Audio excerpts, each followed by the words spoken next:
Alright, so this is TakuCast Prime, right? Is that what we're agreeing on? Yep, little Autobot or Decepticon symbol to go along with it. That works great. Alright, cool. So we're going to start by introducing ourselves. This is Coop. I'll be essentially just moderating. I think I make enough stir on the chat, so I'll leave most of the conversation to these guys. It's not going to go well. And right. I think we should all just say the current game we're grinding, just sort of get that out of the way. So again, I'm Coop. I'm all about the Donkey Kong Country Returns and Animal Crossing. Let's go ahead, Drid, if you want to go. Okay. I'm Grid, and I don't even know what I've been putting hours into at the moment. It's definitely Animal Crossing, but I forget what else. Which isn't a good mind to have. Alright, so Dryrid, you're playing Animal Crossing? Yeah. What about you, Phantom? What are you playing right now? I don't even know. I'm playing it the way you're supposed to. I'm playing it like maybe half hour or so every day. I haven't played it today yet. I haven't gone looking for anything yet. I've just been busy. Spent all freaking day trying to get this damn computer decision done. You also work like 6 days and then have a vacation and then 6 days, right? I'm about to start that. I gotta work the next 3 days and I got 1 day off. I gotta go back for 3 more nights. But yeah, I'm about to hit that schedule block. Right. So both you guys are all pretty much sticking with Animal Crossing for right now? Yeah. I don't know what you can define for me. That's just I played a little bit of that. Last of Us recently. That's about it. And then right. Panama got me stuck into FTL, and I tried playing that a little bit and got to the boss and just died horribly.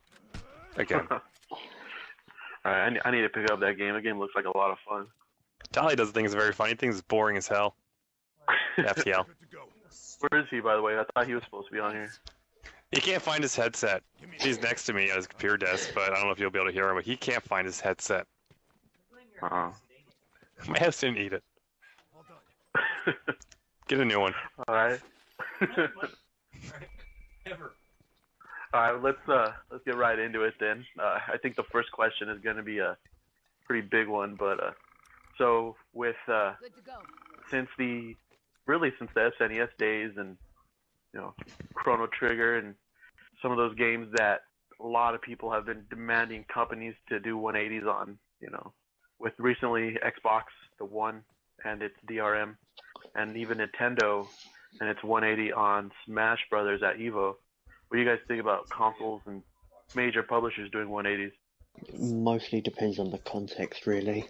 As it is. Yeah, like go on. Like good 180s or bad 180s? Altogether, I mean, like, you guys just say whatever you think. Like, what is a good 180? What is a bad 180? I just want freaking Legend of Dragoon. That's all I want. You want them in Smash Brothers? I mean, you want them in All-Stars, or you just want a new Dragoon altogether? I want a new Dragoon. I don't even play All-Stars. I have it. I played it for half an hour and that was it. I played it on New Year's Eve last year. That's been it. I haven't touched it. I grinded it on the Vita for a while. I played it a lot. I think I beat it with every character, and I think that's about as far as I got. I have not touched the game. We played the multiplayer for like 40 minutes, something like that, messing around with some characters. I played the arcade with Parappa and beat it. I don't know what difficulty, but that's been it. I haven't touched it since then. What were you saying, Dred? I just haven't played the game. I don't have it, and I don't think I'll get it. Bad about the game. Yeah, that's the thing. Is it's not bad. It's certainly not bad, and I think it's better than most new IP fighters. But I think it's on the same level as the TMNT Smash Brothers game, and I know I'll probably get a lot of flair for this, but I think the TMNT had a better roster. Wait, which? The Ninja Turtles Smash game, I think it had a better roster. It seemed like a lot of the one that's coming out, or Stars. Oh, the one that already came out, the one that was on Wii. Oh, yeah, I didn't even know about that one existed. Oh, it's pretty cool. It's made by Ubisoft, and it plays a lot more like Smash than than All Stars does. And then it has like a comic book story mode. It's pretty cool. The controls were a little, you could tell it wasn't designed to be a fighting game at first, but it wasn't bad. And I know the only reason I was saying that the All Stars cast wasn't good is not because the characters aren't good, but I think we all had expectations of other characters, right? I mean, I think all of us were hoping for Crash and Spyro, even though they're not first-party characters. I don't think any of us would argue that they're synonymous with Sony. They're Not definitely first party synonymous. anymore. Right. So what do you think about the Xbox 180? Was that good or bad? Good for the most part. With the removal of DRM, I don't think anyone's going to go, oh, boo. It's good now. Their damage was already done, same as with, well, Nintendo changed their policy on Smash Bros. Pretty fast, but Microsoft had to wait like a week. But, yeah. I don't know, it's better for people now. I'm still not really planning on getting one just because I have no need for an Xbox. But it's not, Did they really wait a week alter my though, or decision did at they all. wait? Did they wait a week though, or did they wait like almost 2 months? Because I think the initial announcement had just as bad of a reaction as what E3 when they didn't announce any changes. I mean, I think arguably, it's about a 2 month. It was a 2 month change. What do you guys think? Well, between the Xbox conference and the actual E3 keynote, I thought it was just all still rumors. And then E3 they announced that the DRM was there, and then Sony came out, did their thing, and then it was like a week and a half later when they said, you know what, we're not going to have DRM.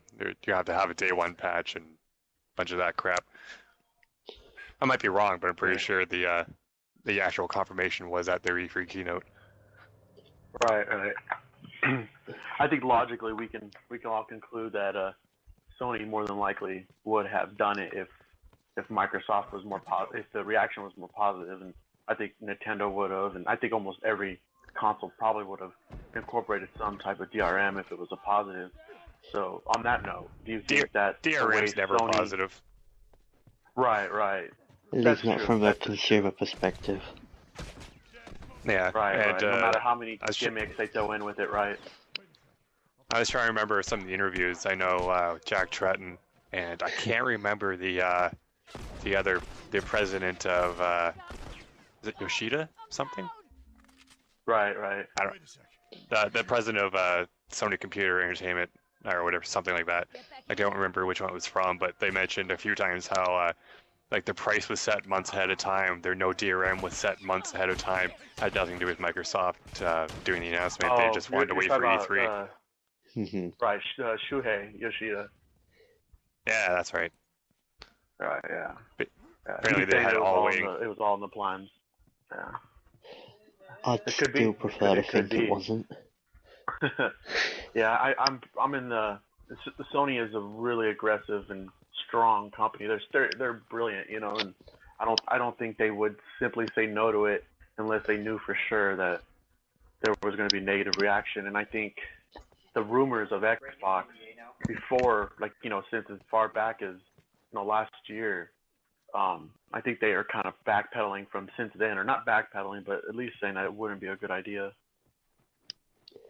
Sony was, not Microsoft. What about the Nintendo's 180? Oh, that just seems like common sense, really. Right. I don't know. Do you guys actually consider that a 180, or do you think it was maybe some lawyers and people not really communicating properly? It does seem like a communication error, rather than Nintendo giving the proper order not to stream it. Yeah, I don't know if that was a communication error or something on the lawyer's end, because, like, let's mention their Speak Out. There's, I don't know the tournament name, but I don't know if it's earlier this year or last year, but it's like the event for Smash Bros. And Nintendo had no problem with that. And then Evo comes along. They fundraise their own money to have Smash Bros. At the event, otherwise it wouldn't be there. And Nintendo's like, no. Yeah, it did seem strange. And traditionally, Smash was a big thing of Evo. You know, when it first came out, it had a pretty big presence for, I would say, at least 3 to 4 years. On the N64 or when it was on the Wii? When it was the GameCube version, the Melee when it first came out.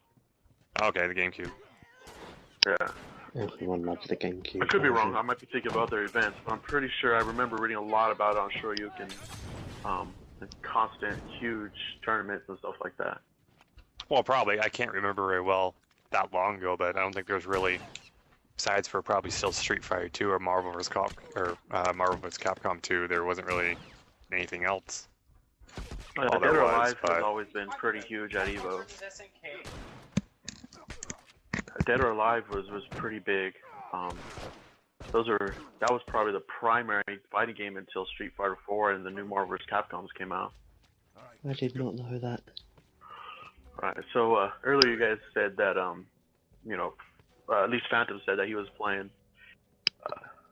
FTL, and there's been a lot of popularity. Nintendo and Sony are killing it to get every indie game they possibly can. I mean, their indie support is essentially mirrored. Do you guys think indie support is important?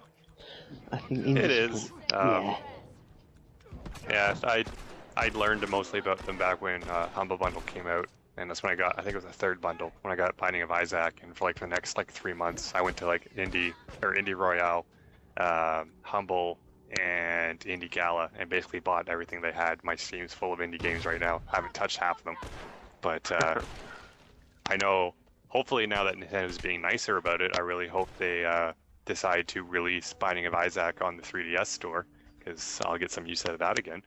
But for some reason, because of the Catholic references, they decided to go against the game. Yeah. The whole religious thing in gaming has always been touchy, so religion it's hard to in general really is see just innovation in touchy. that. That's for a whole nother conversation. We yeah, don't have good luck both with religion on the site. I don't think we should put it in a podcast. I don't think anyone has good luck with Oh yeah, religion that's why I anywhere. said that's a whole nother. We both know my stance on it, so. But no, I agree with both of you guys. I think indie games are great, and honestly, I love the ridiculous ones. I mean, there's the Cat Destroyer, whatever, the one Phantoms Combat Cats. Yeah, just the name of that is worth the purchase alone. I mean, can you guys argue that? What, a game titled Combat Cats that your main mission is to get your cat marijuana back from whoever stole it? Right. I mean, I love that. I think that's cool. I think that's why indies stand out, is because they can take those ridiculous concepts and make it into a fun game. That's one of the problems I have with indie games at times as well, where a lot of them are focused on humour but don't always pull it off well. Yeah. Yeah, they go for silliness and ridiculous concepts, and there's clearly potential there, but I don't think there's either enough polish or thought put into it to actually make the concept come out really well. That's a good point. Do you have an example that you're thinking of? Honestly, can't remember much at the moment. It's... Don't worry. I got one. Oh. Okay. DLC Quest. That's a good one. He made his point. It was short. You had to buy everything to expand the game. The game itself was very small. Right. It was funny and incredibly stupid. I'm kind of glad you actually have to buy it. It came in one of the indie bundles. Yeah, I mean, I think the concept of that is relatively smart, but then, like you said, I think it would need to be more substantial to really be worth it, right? You need more content. So, like, I think of those types of quests where if you play the game and then you almost get 20% more game every time you upgrade or purchase more, I think that'd be the best way to do it. God, we could probably have one about DLC itself. Yeah, seriously, we can go all day about that. Though I do want to call out that as much grief as Mario gets for being recycled, I think they've really been doing DLC really well. I mean, the Luigi game alone, I probably put about 8 additional hours into that, and I haven't beat it yet. Yeah, that's getting a standalone release eventually. soon. I'm sorry, what? That's getting a standalone release soon. It's not just going to be like DLC, which is pretty telling of Oh, is how it? much is in it. Yeah, exactly. Well, how much is it going to Exactly. I mean, cost it's then? $20. Because- Yeah, it's $20 DLC. Well, and I think standalone you is said Yeah, standalone is $30, and you get the case, the box, you get the whole Works. independent game setup. Yeah, you get the normal setup. And then they've actually lowered the price of New Super Mario Bros. U to $30, so you can still Only on the get store. both games for only on the store. still 60 So you can bucks at still get GameStop. both games for 60. Right. Is it still 60 bucks at GameStop? Yeah, when you told me, I checked. GameStop ain't. I think that's a whole nother podcast too. All right. Well, we can move past indies. I think I know that wasn't particularly an indie, but I think that added a little bit to the DLC kind of conversation. Well, a But this is something DLC, I'm sure that you was guys an will- expensive one, but one that adds that much content is worth it. Right. And I think it's kind of like, think about it if you compare it to some of the season passes. Like, I just purchased the Borderlands Seasons Pass, and that was $29 for the Seasons Pass. And I don't think it's as much content as the Luigi game provided, and that was $20. No, Not you that bought the one is sale. better than It was the 20 other. bucks. Oh, okay. Aren't they adding Okay. more DLC after the season pass is over anyway, aren't they? Yeah. I think they said they're done. I think Tiny Tina was the last DLC for Borderlands 2. I haven't even played 10 minutes of that game yet. I need I to already got really a couple jump on it. hours in. I played it for a little bit, and then got up to Sanctuary and got past that. I think I had like level 15 or 16, and then I just stopped. And then we did one for Taku Play, the second episode. Got to Sanctuary. I think we're like level 11, and we haven't gone back yet. So at least I don't have much to catch up on. No, you don't have very much capture on. Alright. Alright, so the next topic, this is probably something all of us have equal say or a little bit more than others. What about Last of Us impressions? I think that's probably easily the most talked about game on Takuchat since Monster Hunter by far. Yeah. So what do you, I got what do you something guys' better than that. personal... What's What? that? More talked about right now than Last of Us is Drid talking about how he hates Final Fantasy X and 10-2's international version. No, it's the HD version, not the international. Oh, whatever. I thought the HD was the international. No, international was the annoying sort of cash-in add-on releases that they do over in Japan, except for the PAL version of FF10. And then the HD version, you got the FF10 HUD, and it just looks so. It Does looks it- like. I saw what Wolf said. I saw what Wolf was talking about, but does it still have the battle timer, like where you can see everyone's moves before that Yeah, happens, so you can it's plan got things out? everything. Yeah, it's got Okay. everything. I'm glad then. It still But, has that. That's all I care Yeah, everything. It looks different. It looks like someone's opened up RPG Maker and thought they could make a Final Fantasy X HUD. about. I don't know why I'm interested in this. I hated it on Final Fantasy X, but I'm interested to see what they're doing with Blitzball. Did you play Final Fantasy No, X I too? like Final Fantasy X, don't get me wrong, I just hated the Blitzball. I did Oh. play 10-2, and Blitzball in that game was awful.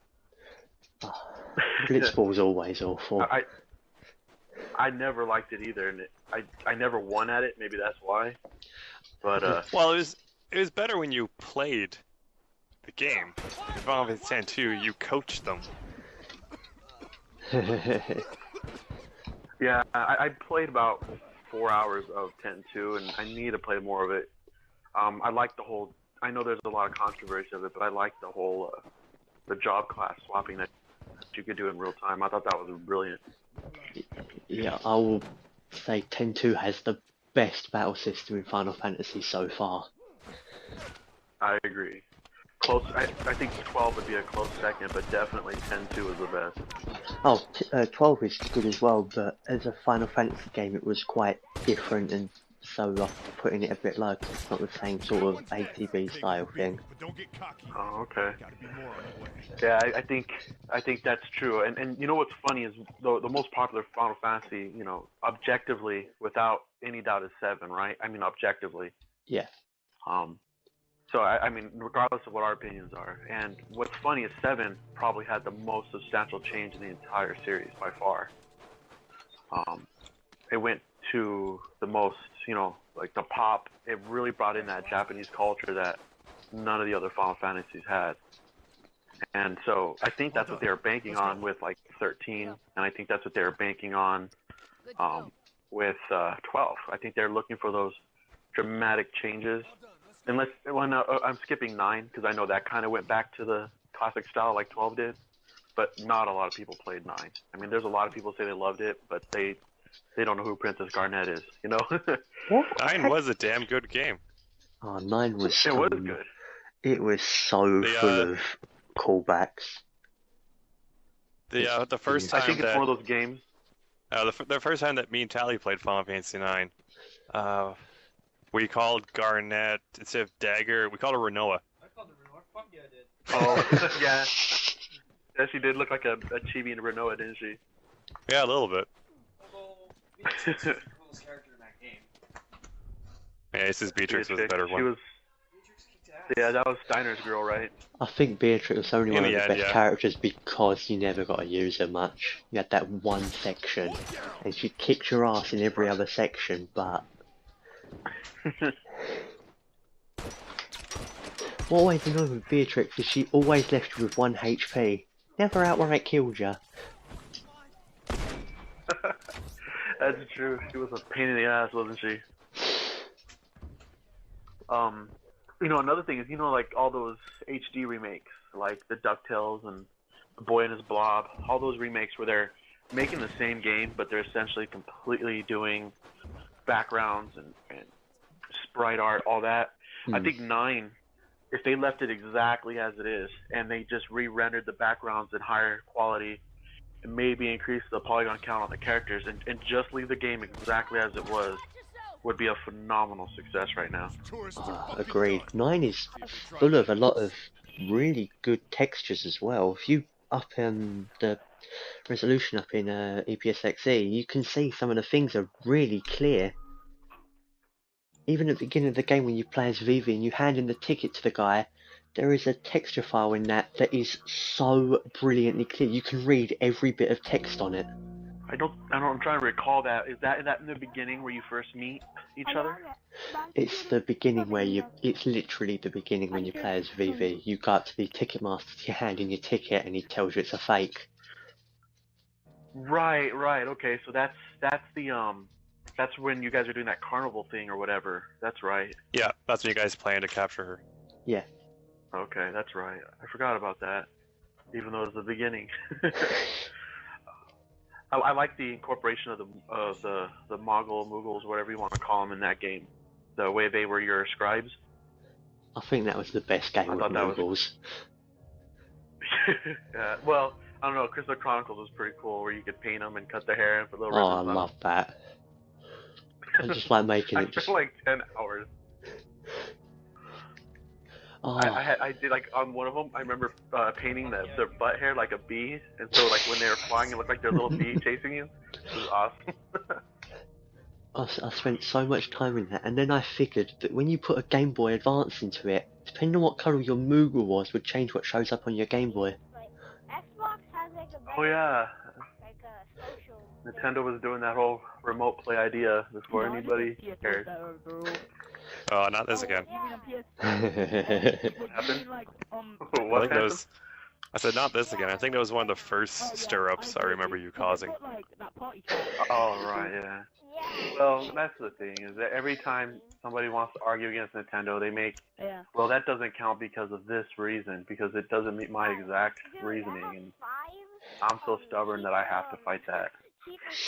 But anyways, that's another conversation as well. But that does give us a good segment, because believe it or not, the next topic is something that nobody on the site really ever talks about, other than maybe Animal Crossing, just handheld gaming in general. Do you guys think that it's being overshadowed by just everything that's going on, or do you think it's more important than the media makes it out? I really like handheld gaming, and I've probably put more hours into that than most console games. Uniforms.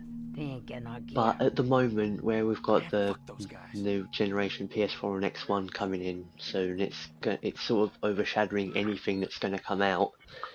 It's kind That's of like true. any shooters or anything being released at the time of COD. It's sort of Yeah.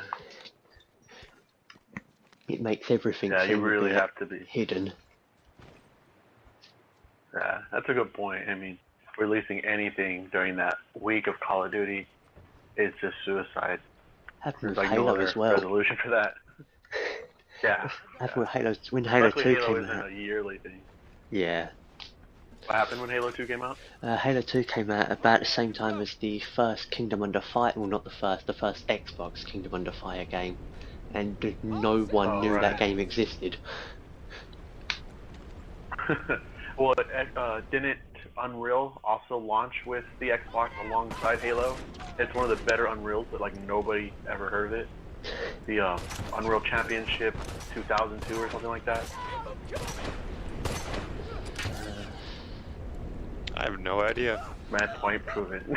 Yeah, I guess there's much to say handle. I think we can all say, subjectively we love it, but it's hard to deny the popularity of everything else just overshadowing it. Where you can get bigger games on bigger consoles as opposed to the more can't think of the word. Handheld games tend to be bigger time sinks. Right. They can be, especially if you're one of those people who like do some major public transportation to work or something like that, where you have nothing to do for a while. Or like me, where 6 hours of my day I sit there staring at a chalkboard. Or that. Pretty sure it doesn't look very good to your class for you to be playing games while nothing's going on. I only do it when I feel like it. But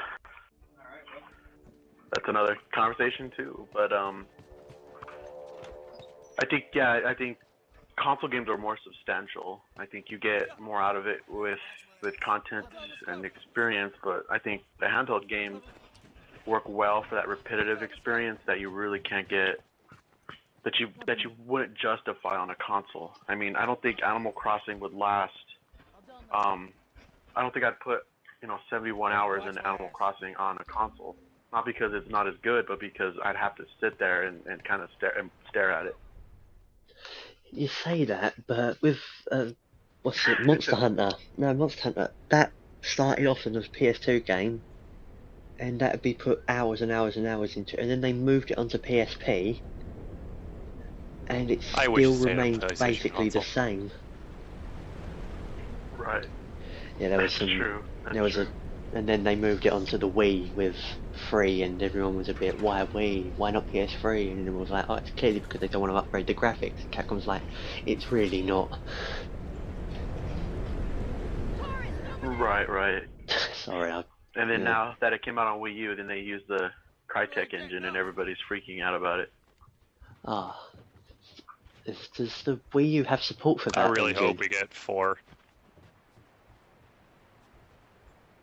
Yeah, now that I'm slowly going back to the 3DS and the handheld just for sitting on the couch, or if I'm on break at work, I will probably get 4 when it comes out. But playing 3U on my TV with the Wii U was pretty good.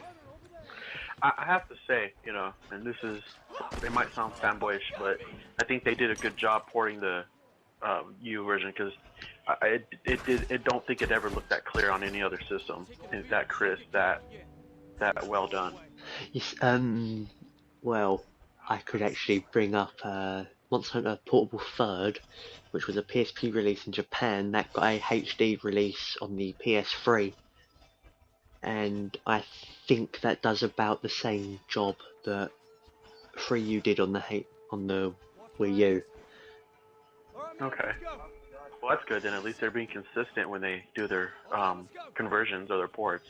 A lot of the stuff that was a lot of the new stuff between 3 and 3U was in Portable Third as well, which means they've got a lot of stuff to bring over that they kept hidden from the Western world. Why does the Japanese hate us? Because you see, over here in North America land, we hate the PSP. You hate everything over there, Yeah. and I have to suffer for it. You guys think, in Australia have to suffer. Americans don't like anything that makes them move, and handhelds aren't very popular here because they don't move. So I think that's the biggest thing. Is a lot of people are like, well, why play it on my handheld when I can just play it at home? To be honest, I play handhelds at home most of the time. Yeah, I do too. Like if I'm sitting with my wife or we're just watching TV and I'm not really caring what's on, I'll just pop that open and I don't get yelled at, so that works for me. One day you will. Oh, I do, but that's another combo too. So the next question, since we're talking about relevance, I think there's been a huge blow up in PC gaming. I think it's become really popular again. A couple of us have already building up a new one. Phantom is building up his now, and what do you guys think? Oh dear God! Don't even mention it. Right, you've dropped like $2,000 essentially in the last 24 hours. I don't want to talk about it. Cool. Well, how about let's just talk about this. You guys think that it's going to affect consoles, or do you think consoles still affect PC gaming? I think consoles affect PC gaming quite a bit. With the because as consoles when you get to a new console, you get the bigger jump in what they can do, and therefore, if someone's building a PC game, it allows them to go a bit further if they want to bring it to the consoles as well. Yeah, I agree. I think as much as I can argue the possibilities of a PC, I don't think it's deniable that console set the standard. It would probably all depend on the genre of it. Like,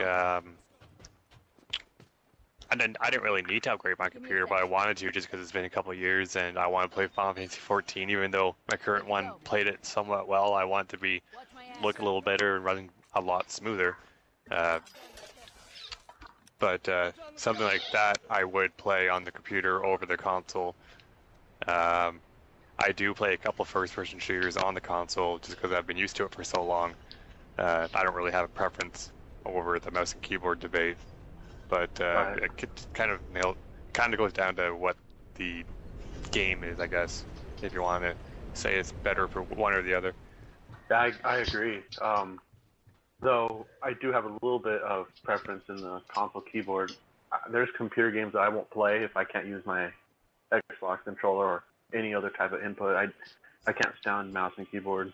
Not that I'm going to argue it's precision, because obviously it's better, but I don't like playing games with the keyboard mouse for some reason. And this is somebody coming up, and I grew up with the 486s and X-Wing versus TIE Fighter. I grew up with those types of gaming, so I don't have a realistic excuse of why. I don't know. I grew up with the console games too. I didn't get my first computer until I was almost done high school, and besides for that, like even now, I'm pretty sure the only reason why I still stick to the comfort, I guess, is that the mouse keyboard instead of the game pads, just because after I pretty much moved out of the house, I've never had like a computer desk and a monitor. It's always usually been hooked up to my TV or something like that. I spend half the day just on my couch. I don't need to worry about sitting at a desk all day. I just do whatever the hell I want. Yeah, that's a good point. Consoles are generally more comfortable. Yeah, with certain genres, the comfort is so much. Well, I tend to play fighters and platformers. They're probably my favourite genres, and PCs just don't do them well. Which genre was that? I think it cut out a little bit on my end. Platformers fighters and fighters. platformers. Oh, okay. Yeah, fighters and platformers. I have Sonic Adventure for my PC because it was like $2 and I'm stupid, but I don't think I'll ever play it ever. I mean, there's just no reason when I have it on Xbox and PS3 and Dreamcast and GameCube. So I might as well just play on one of those, right? So here's probably a big one, at least for me. there's a lot of hate going on right now for it, and obviously I'm the most outspoken. But what do you think about all the Nintendo doom and gloom and their position right now? Obviously, they have things that they need to do. I would never deny that. I'm a fan, not a fanboy, and I can accept that. So, what do you guys think? Doom and gloom in general is a bad thing. Overly pessimistic outlook on anything never does any good. That's a good point. If Square had sat down and I thought we're not going to get anywhere, Final Fantasy wouldn't have been made, and arguably the RPGs would be pretty much dead by now. That's a strong point. I didn't even consider that.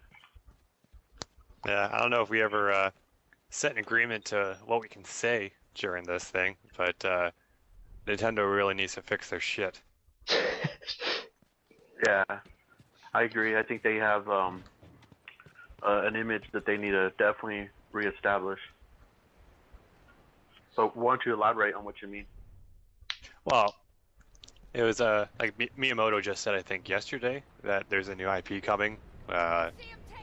They'll say more when they have more for it. But like you said, when me and you were talking the other day, Nintendo might be doing a little bad right now. The Wii U is not doing as good as people hoped. But as long as you still get your Mario, you still get your Donkey Kong, you still get your Pikmin, as long as the games that you want are coming out, most of them are just first party anyways. That's all you really, I guess, could care about. But like I got my Monster Hunter, I bought my Wii U for it. The list I made up the other day of games I'm going for until the end of the year, it does have some Nintendo games on it, but they're all pretty much first party. There's no third party on that list. Yeah, I mean, I can't deny that there is some. I think the most third-party love Nintendo's getting is indies. Really, I mean, they are literally foot to foot with PS4 and indies. I don't think either has an up on the other when it comes to that. But third-party is night and day. I mean, if you put Nintendo and PlayStation in the Thunderdome and their weapon was third-party, Nintendo's dead. I mean, there's nothing they can do, right? So, I'm not even going to begin to argue that. The only thing that I would really want to argue, but I'm going to let you guys talk about it first, is do you think Nintendo has a lack of new IPs? Yeah, just a little bit. You can't see my fingers here, but just a little bit. I think a lot has lack of new IPs at the moment. Well, I'm slowly converting back to Nintendo on the side after my childhood, all probably thanks to you. But you know a lot more about them than I do. You know a lot more about them than I do. But their launch since the Wii U came out, besides for horrible, a couple of garbage, complete trash. Besides for being horrible, was there any like brand new third-party IPs at all? For the third-party IPs, yeah, we got Zombie. Besides for Zombie U. Which apparently bombed. Yeah, the only other, they had big plans with well, I don't know if you would consider Monster Hunter, but we'll say no. Zombie U didn't really bomb. Here's the thing. They sold about 450,000 copies. If you put it in perspective, that outsold PlayStation All Stars, which was considered a success. The thing is Ubisoft is so used to bigger numbers. Yeah, bigger numbers. And the thing is, even though Zombie U is not the most technically impressive game, they still use their main team to develop it, and that has got to be expensive. I mean, that's their Tom Clancy team, that's their Rainbow Six team, that's their Assassin's Creed team. So that's a big deal. And so you have to imagine that even though it sold well comparatively, I bet you that Ubisoft team gets paid more than Santa Monica team does. I mean, this is hypothetical, but that's the only thing I can think of why you'd be depressed at 450,000 physical copies, not including digital. So I mean, I have the digital copy. I also bought the physical, but then I traded them all in to get the digitals. But outside of my insanity, I think there's still a lot of people who purchase the digitals, and I say even if we only marginally give them 50,000, that's 500,000 copies. I mean, most publishers would be pretty happy. 500,000 games sold on a console with, at that time, a 2 million console base. I mean, that's a fourth. Yeah, that means a fourth of people that they have would a have Wii U. wanted like $1.5 million. That'd probably make them Oh, happy. yeah. Oh, yeah. I mean, definitely. Who wouldn't, right?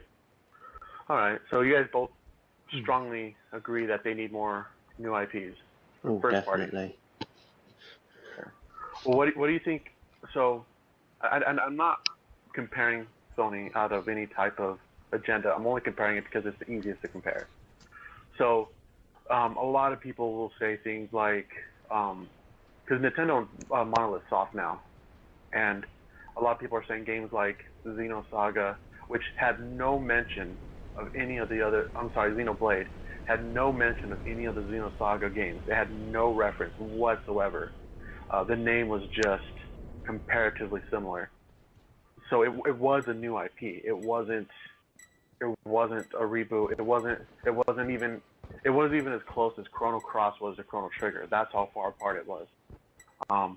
And they own Monolith. So isn't that the same as Sony and Naughty Dog?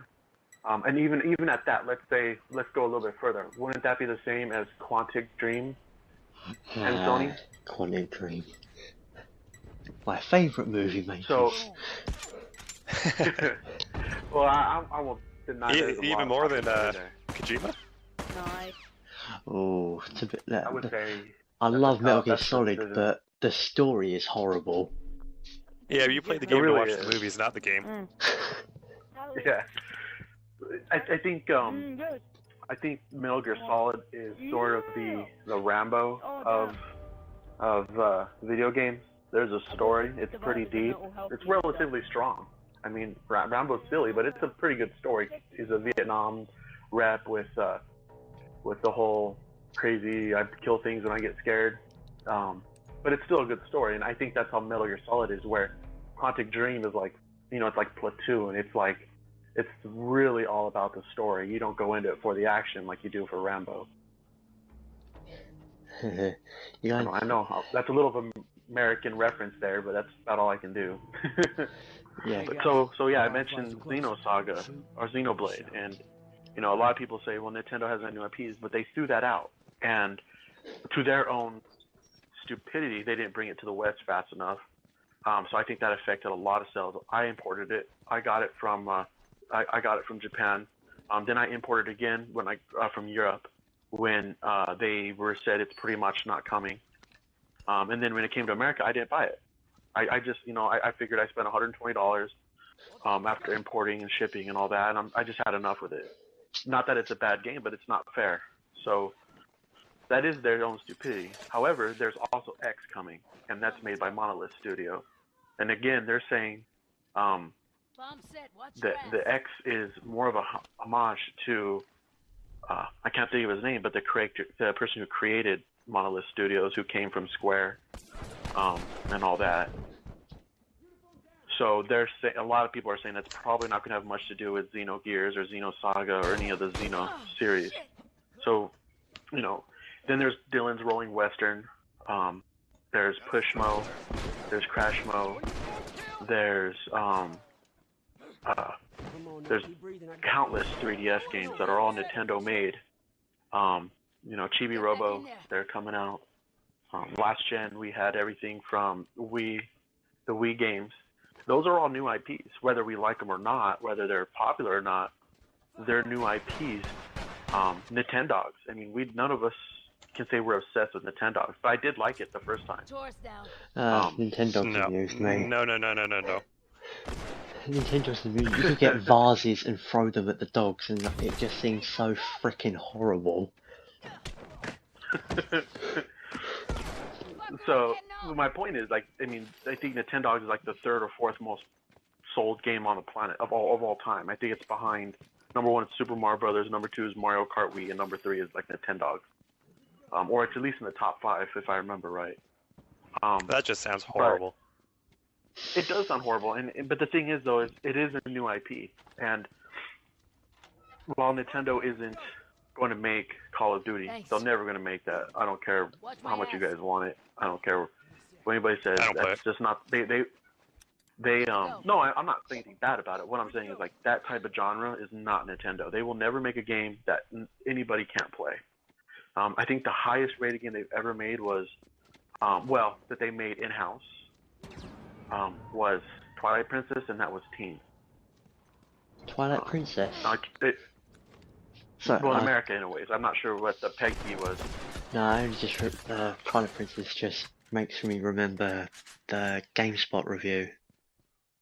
They gave it 8.8, and everyone kicked up a massive fuss about it. Good to go.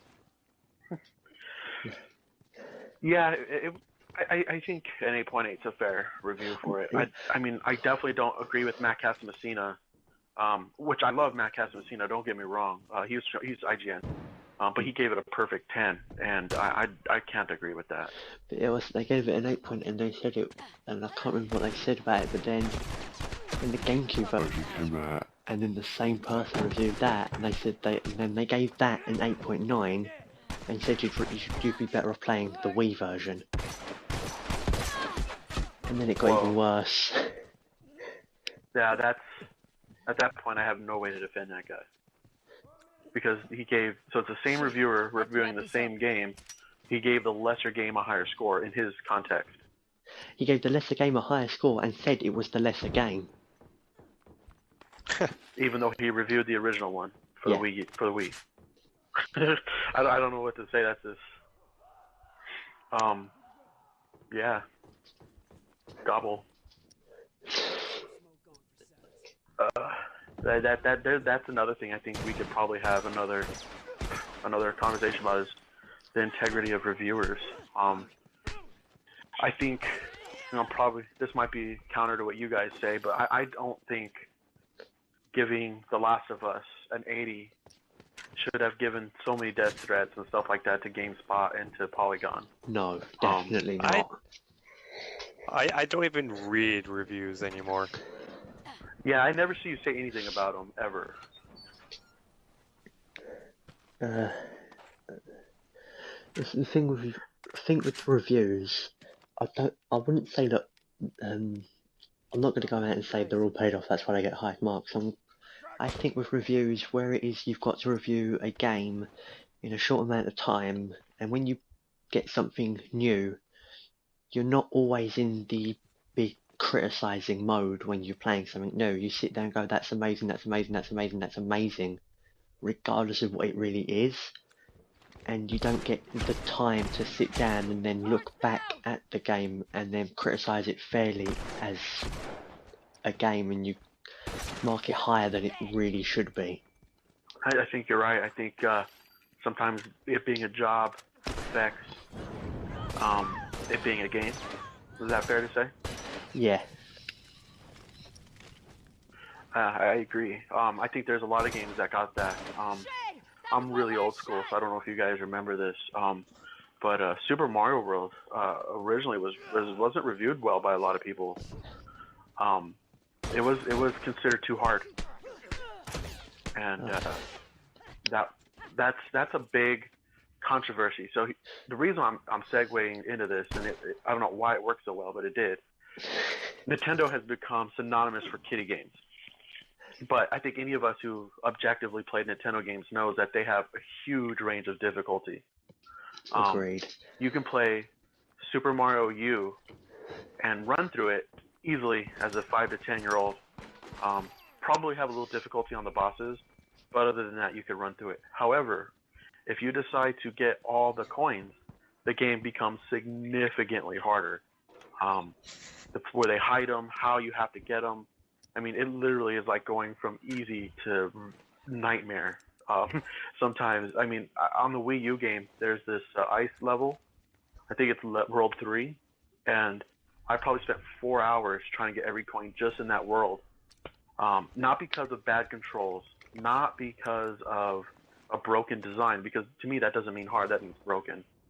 But because of actual smart placement of the coins, the way you have to get them, how much time you have to get them in, and that's where the word Nintendo hard comes from. And I don't know, I want to know what you guys' opinion is on that. Do you think Nintendo's too easy, or do you think they hide their difficulty?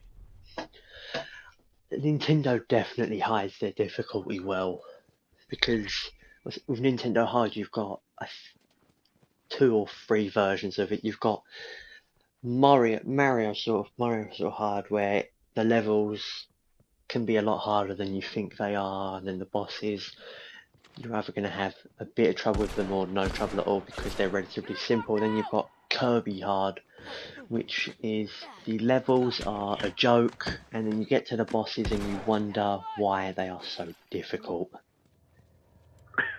Kirby Yeah. bosses are not DDD hard. is the worst It- human. Depends what game you're playing. Dude, DDD, the first time you fight him on Dreamland, you have no idea what you're supposed to do. He just wrecks your face. I remember the first You don't know time you're supposed I remember the first time I beat King DDD. I was going somewhere as a kid in the car playing a Game Boy. I beat him. I was happy. The Kirby was doing the little dance, and then my batteries died. Fuck. Keep going like this. So you didn't get the code for the super special mode. Good to go. Nope. That's sad. But luckily that game, and once you beat it the first time, the second time you can beat it in like 30 minutes. It's one of those games like the first time through it's a lot harder than the second. Just So, like Dragon's in Dogma. the defense, Dear God. Oh, Dragon's Dogma is so that game accurate. is ridiculous. Dragon's Dogma. I don't know it's- where it was, but like I got the game a little bit after everyone else did. And finally got to experience things that people had. But I sat there. I had to get used to actually having to physically save instead of dying and restarting like not far from where I was. And then I'd turn around a corner, find some bandits, die, reload, come back again, fight them, die, spend about an hour trying to get past this one spot just to finally get past it. And then for some reason, like maybe an hour after I was about ready to just give up on the game, somehow some flip or like some switch flipped and Give me a everything just became easier. Well, you know they added the speedrun mode into Dragon's Dogma. Oh, I've done that after I beat the first time when I learned about the teleport crystals. I did a quicker version to place the crystals, and then the third, like fourth, fifth time I beat it just for quicker dragon forging weapons or whatever it was called. You can It's basically to legitimately take beat you the like game an in hour half and an a half to hour. beat the game. Yeah, just sit there, do your quest, teleport to the next one, escort someone, teleport, do the quest, teleport, see the king, do stuff, and then go kill the dragon, and then huzzah! So that's on that. I want to make another point. I think Dragon's Dogma was hard in the right reasons, because like, I mean, they were hard, but you learned how to get through it. And if you can get through it once you learn it, I think that is how skill works. But when you look at games like any of the what do you call them? It started on PlayStation and now it's multi-console. The same kind of concept as Dragon's Dogma. I don't know why I can't figure the names. Are you thinking of Demon Souls and Dark Souls? Yeah. So those games I think are inherently broken. There is a lot Screw of those learning, games too.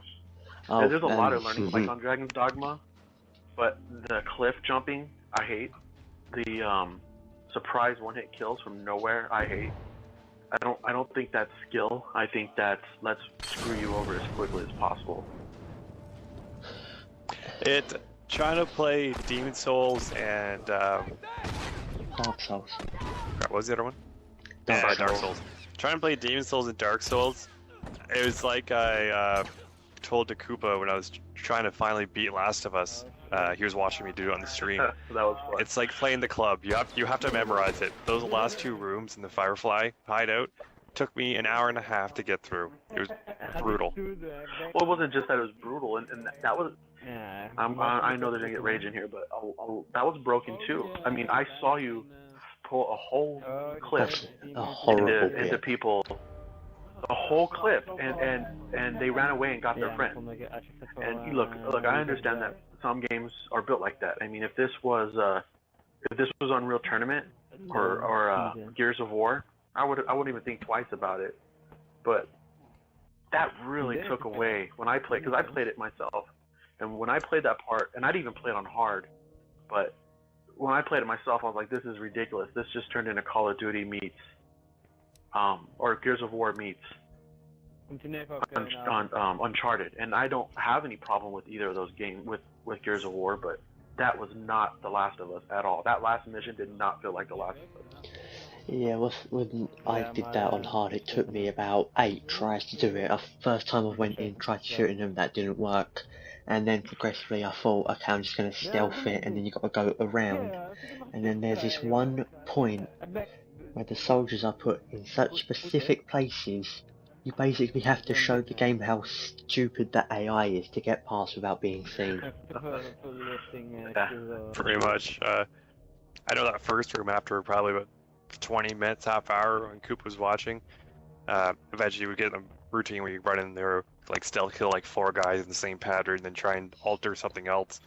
But I remember sitting there and at the very end of that room, when even on the hearing mode, I saw one person, you were watching it too, we saw one person, I made the smoke bomb, threw it, ran in, killed him, just to see he had a friend beside him, and I had to get the hell away before he killed me because I had no health left, almost no ammo. Had to sit there for about 10 minutes while he walked around to get an opening, shot him in the head, blew off his helmet, and then I was just screwed.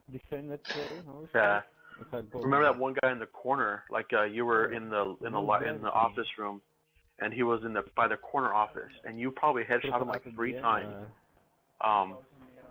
And he kept going behind that pillar and then coming out, and then going behind that pillar and coming back, and you probably shot him 4 times. What was I saying? It was a lot like what game was it? Metal Gear Solid. I shoot the guy, he'd freak out, and then after about 20 seconds, he'd just go back to his own thing. Right, you said the music must have calmed down or something like that. It was brilliant for that.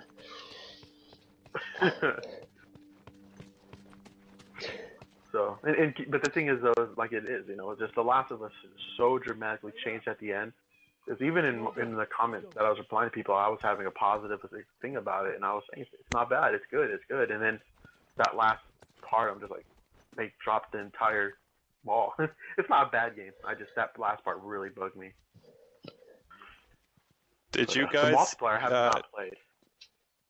It's not bad. Drid's played a lot more than I have, and he really, really likes his flamethrower. Oh, the flamethrower is brilliant. You need to let the flamethrower into your life. I haven't got that far in the resources. It's not locked, or it's still locked. But I think I've unlocked everything. Indoctrinate you into the flamethrower. When me, you, and Jeet were playing the other morning, I recorded those matches, and I still have to modify and upload them for a little video. But just that one spot where I was actually doing good. Had went the one round, I killed like 5 or 6 other people. However, because of just positioning, they were able to revive 3 of them, and then we just lost that round somehow. Yeah, that. I remember really just sitting badly. there. I think it was the dam level. I just sat there with the revolver out. Had like 3 people there, just headshot, and just yeah, it didn't go very well. But I think that, you guys are talking about the multiplayer, how good it was, and it sounds a lot of fun. I mean, every single person that you guys have said, even people who I feel would be completely open-minded about giving it a negative reaction if they felt that it was negative, said it's been good. So I think that's a strong thing, because I think the Uncharted multiplayer was absolutely pathetic. Compared to Gears of War, which was very similar, there was just no contest. And so it's good to hear that they took a lot of criticism from those games and really made The Last of Us sound great. And I would like to jump into that at some point as well. Hopefully soon. But I'm good. I'm glad that The Last of Us, even if to some of us the single player might not have been the best, but it still seems like it was a good game. I think I like the story. It's definitely not as cinematic as Uncharted was. And what I mean by that is not dependent on cinematics. Because Uncharted, like, you could put the controller down, grab a drink, and just chill for some of those, Where The Last of Us, I mean, they're like 2-3 minute chunks at the most, right? Yeah, it's quite good. The story, I like it. It doesn't go amazingly different in play anywhere really, and it's built quite solidly. It's good in the context of being a zombie game. Oh yeah, definitely. Not zombies. They're not zombies. Oh, shut up. They're zombies. That's like saying Frankenstein's not a monster; he's a creation. Or, oh no, I guess Frankenstein is a human. So Frankenstein's monster is not a monster; he's a creation. Frankenstein's undead. Right. So is he? There we go. Let's ponder that. Is Frankenstein's monster a zombie, or is he a ghoul? I don't even know. Anyways, let's go on to better stuff. So, one thing I did remember. I'm not sure how much I played through the Last of Us. I know Drid probably played a lot more than I did and looked for more things in the story. I don't know what you did, Koopa, but I was reading the wiki the other morning when I was bored. Okay, so you might not have seen or read something, but I was reading the wiki the other morning when I was bored. I don't know if it was in a comic or something that Melton's story, but they explained that even though Ellie is immune to it, if she bites someone, she still infects them. Yeah, that sounds like the carrier. In real life, anybody that's a carrier for a particular strain of a virus, they can't be they are infected. They are infected. They don't have their immune system has adapted to be able to maintain it, so their metabolism doesn't change it. So when they bite somebody, for instance, the monkey that had AIDS, or the human that got the first strain, they didn't die of AIDS. They had HIV, but they didn't die. So if they had sex or bit somebody, they would pass that disease on. So that's a logical argument that they make, and that's very smart. Something most games don't really even consider. And that's a strength in Naughty Dog, I think, is the way they storytell. They look into it. They don't just say, you step on this mushroom to save the princess of the Mushroom Kingdom, So that was basically most of the topics I had. I think I had like 3 more. So yeah, that's it. So anything you guys want to say before we go? Nah, I'm good. Thanks again for listening to the first edition of one of our new podcasts, TakuCast Prime. It's not a weekly podcast like our sister podcast, TakuCast Zero, but we'll get them out as often as we can for you guys. Be sure to check out our website, www.takuchat.com, to join in on our discussions, and more information in the description below. Be sure to subscribe, like us on Facebook, and get all the information you need on future podcasts, videos, and more from us. This is Phantomlink, and on behalf of Drid and Koopa, see you next time.